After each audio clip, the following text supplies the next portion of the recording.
So this is electro-rheological-fluid, and basically what makes it special is that when an electric field is applied to it, its viscosity increases. And so I want to show this at my house with some electronics that I've built. So what I've done is I've connected up this voltage multiplier to a 3-volt power source.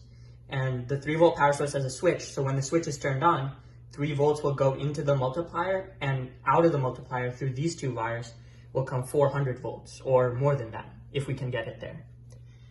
So those 2 wires actually connect up to this device. And what this device is basically, I'm going to be using it to stick into the ERF, like this.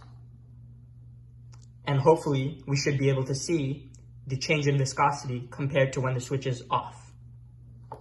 So the first thing I'm going to show you is how much voltage is being created. So I have a multimeter here. I'm going to put it on the high voltage setting. So we can see that there's 0 volts right now since the switch is off. And when I turn the switch on, we see a red light appear there. And we see about 416 volts on the multimeter. So now I'm going to turn the switch off. I'm going to disconnect the multimeter.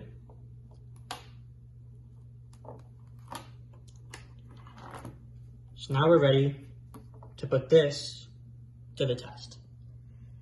So take a good look at it. There are 2 probes that are soldered up to the 2 wires, the black wire and the red wire, the negative and the positive.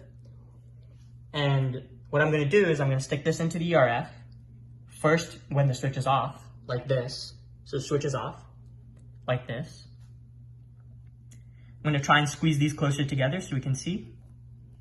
I'm going to go in, I'm going to come out. And there's really no viscosity increase that we can see. It's kind of like a liquid. So I'm going to do that again.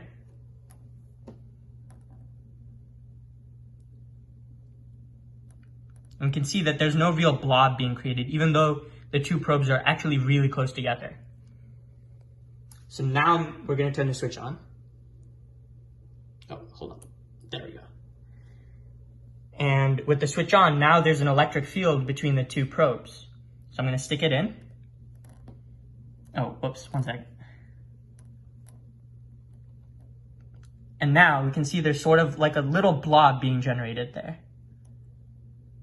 Let's get it close. See that? There's an electric field there, so the ERF is kind of turning into a blob and it's trying to stick there. Now, since the field is really weak, it's only around 400 volts. We can't really see it for a long period of time, but we can see the difference.